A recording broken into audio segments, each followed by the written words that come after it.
Delighted to be joined by Debbie Moore. Debbie, welcome. Thank you. To the programme. Cheers. Thank you. Cheers. Thank you. Good to see you. Now, yours is a story that should inspire people out there who don't necessarily have a good time at school, because you left school, as I understand it, without a lot of qualifications. Yeah, I left school at 15. I didn't have any O-levels or anything. I went to a commercial college, and it was just to learn. I mean, in those days, you did shorthand and typing. Yeah. So I did that for a few months in Manchester. I grew up in Manchester, and the college was in Fountain Street, and right next door to the college was a club called 3 Coins in Fountain. So we sort of hung out there, really. But I started modelling when I was 15. So Yep. basically, I kind of went to the University of the World because it's a lot of travelling and you have to learn to be independent. So modelling it was, and then, as I've read, you know, a marriage that perhaps didn't go the way you might have liked it to go, and suddenly dancing is recommended to you almost for sort of health reasons as much as anything else. yes, so the marriage went wrong, and I, I put on a lot of weight. I had an underactive thyroid, so I now couldn't model anymore. I was working in 2 restaurants to pay the rent, because I'd moved to London by this time, Yeah. in 1968, and so I went to see various doctors, and they said, oh, you have to take thyroxine for the rest of your life. I didn't like the idea of side effects and stuff. So anyway, a homeopathic doctor, Dr. Sharma, he said, you need to find a dance class. It's the finest way to lose weight. It exercises every muscle in your body. It's uplifting, and I was depressed, as you can imagine. Mm-hmm. And the music. So that's what I did, and I found there was a kind of broken down studio in Floral Street in Covent Garden. Ollie Phillips was teaching there, and a few others. This was we're now mid-70s, and so I used to go with Lorraine Chase. We used to go to do these dance classes, and then one Monday it said closing on Friday, like 5 days' notice, which was horrendous. There was about 30 teachers and a lot of dancers. And by this time, I was so impressed by dancers. I was so inspired by how hard they worked. And I realised there was nowhere in London for dancers, both amateur and professional. And so that was my moment when I thought, well, I need to open. And just across the street was Langley Street with all these derelict warehouses. So Covent Garden had kind of closed down effectively. Yes, the whole fruit market had moved out in the mid-70s to 9 Elms. Yeah. And so I think it was like the fruit. Langley Street was the fruit, it was sort of bananas and pineapples. So it was a pineapple warehouse. And that was it. I was driven to... What gave you the confidence to think you could take this over, set up a business and make this work without any previous business experience? Do you know, so many women, so many people wrote to me that saying exactly that. How do you, I'd love to start my own business, or I just wouldn't have the confidence. Well, I didn't have the confidence. What you have to do is actually have the courage.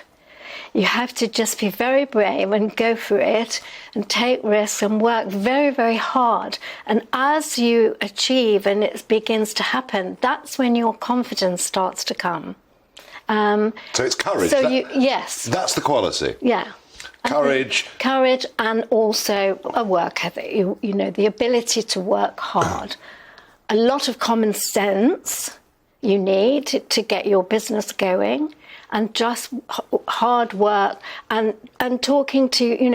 seeing people who are successful, finding out, getting advice from people, and just being very tenacious. But it became successful pretty quickly. Very quickly. It just took off. Yes. dance. Is that because there just was a gap in the market, that people weren't doing this? Yeah, and it was the beginning of MTV. It was the beginning of musicals. It was all just beginning, and there was nowhere.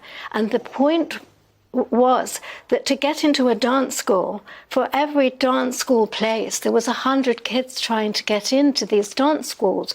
And I realized this very early on and thought, well, if I could make a place that's open so anybody can come, they can start at absolute beginner and go right through to advanced professional and then become a choreographer or a dancer in a West End show if that's their dream. Yeah. Or they can, like, we have cabbies who come and do. I must give a shout out. Cabbies are so great. Aren't they? Aren't they Yeah. just? Yeah, And really they have a bad lot. You know, there's so many closed roads and all these. Sadiq Khan is not top of their popularity list, but is he? not me, because he's also closed half the streets in Covent Garden for no reason. It's the most important tourist centre, Covent Garden. Yeah. They come from all over the world, and the cabs can't even pick up from the hotels or anything. So I don't know what. None of it makes any sense, No. but we won't go down that No, road. but this thing took off, and it took off in the most extraordinary way. And in 1982, on the London Stock Exchange, you caused a complete sensation. And it seems hard to believe that it's only 40 years ago, but you were the first woman, and there you are, standing, my father standing just to the left of you with a dark suit on, and my father sort of took you around the stock exchange that day and introduced you to people. I mean, even having a woman on the stock exchange floor, because there weren't very many that worked down there, but hard to believe, you were the first woman to take a company public on the London Stock Exchange, and you were front page of the Evening Standard and everywhere. That must have been a remarkable day. Well, we didn't know it was going to be. I just needed to raise more money because I needed more space, because the dancers, like you said, not only were the dancers coming in, but all the, like Freddie Mercury and Tina, all those people were coming in to be choreographed, and then all the kids and the children, and then all the musicals that ever were. So I needed more space. I needed to raise more money, and I couldn't borrow any more from the bank. So somebody said, oh, well, you know, if you go public, you can. I also wanted to open in New York. So God knows why I was. Anyway, I did. And so that's why we went public. But we didn't expect, I think that day, nothing much was happening. There wasn't a train crash or anything. So I made the front of all the papers. You did? It was a complete sensation. I was top of all the news. And suddenly you were a mega celebrity and off to meet the Prime Minister in Downing Street and all sorts of things. I know. And got a big award from the Duke of Edinburgh. And it just went on. But the thing, you know, what was amazing, what's astonishing is that it took a model from Manchester. That's what to me is staggering. A model from Manchester with a dance studio to be the first woman. And so it was kind of the first glamour stock. So it did set a bit of a trend that then after me, Andrew Lloyd Webber took Really Useful Company, and Richard Branson took Virgin. So we were like the new kind of people, you know, with public companies, but none of us liked it. You can't really be an entrepreneur, because by the time you've presented what you're going to do, you've gone off the idea anyway. So I brought it back. I brought it back at the end of the 80s, followed swiftly by Richard Branson, actually, and Andrew Lloyd Webber, because we were all saying, you know, we can't do this. And it inhibits you in a way, doesn't it?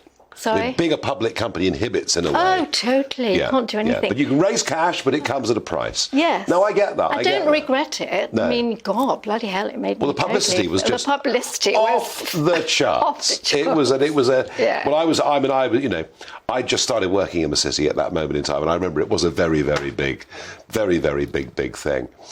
You know, you said you opened up in New York, but I mean, this business, you know, it's 40 years on. Still thriving, dancing. Well, I mean, just look at Strictly Come Dancing and the audiences that watch it. It seems that dancing's in a very healthy place. I think, you know, we're back to, we're busier than we were pre-pandemic. And because it is so good for your health, and we get a lot of kids on the spectrum, and a lot of people with problems. But when they come in, I call it the pineapple pleasure dome, because they kind of take off this heavy coat of problems and they walk through the door, and it's wonderful, and the music, and it's just such an amazing place. And all the shows are rehearsing at the moment. They're all back. It's just wonderful to have all the Disney shows are back in, and Mamma Mia and Pretty Woman and Cher Show. Arlene's been in with Cher Show. Yep. It's just, it's amazing. Oh, and we had Matt Goss rehearsing for Strictly as well. So Strictly users. And so that's half of it. And then the other half is just for anybody who wants to have a bit of fun. No, and you've been recognised with an OBE, of course, by the Queen, sadly no longer with us. And we must mention a bit of football. We've got to mention the World Cup, of course. Your parents were at the '66. Yes, final. So they were. And of course, because I'm from Manchester, I'm a Manchester City supporter. And so I used to go when I was very small with my dad to all the matches, and many a derby match have been, passed to the front and so on. And because if you live in Manchester, you're a Man City supporter. It's only if you live anywhere else that you're a Man United supporter. And yes, hung out with Mike Summerby, which of course pleased my dad, but also hung out with Georgie Best, yes, which didn't please my dad. But he was amazing. I mean, he played football like a ballet dancer. And I think this whole thing about football and the team, if you go back to people ask me about a business, you can only build a business like that becomes successful if you have a team. You build your team. So it's a bit like football, because you have your team leader. Like we have our teachers, and they come. Everybody becomes friends, and becomes a team. And all the people that work in Pineapple all work. It's very important, I think, as a way to in this time when it's recession, and I've been through a few of those. I mean, when I was building Pineapple, it was the steel strike, just when we were about to build our fire escape. But we didn't really know. We didn't know about inflation then, because it wasn't all over. It's not like depressing us every 5 minutes. Debbie, you've overcome all sorts of things. You're an inspiration to those out there who haven't done so well at school. You've built a team and brought a lot of happiness to a lot of people. And thank you for joining me on Talking Pints. Thank you so much for having me. I've loved it, and I love your programme. Cheers again. Thank you very much. Okay.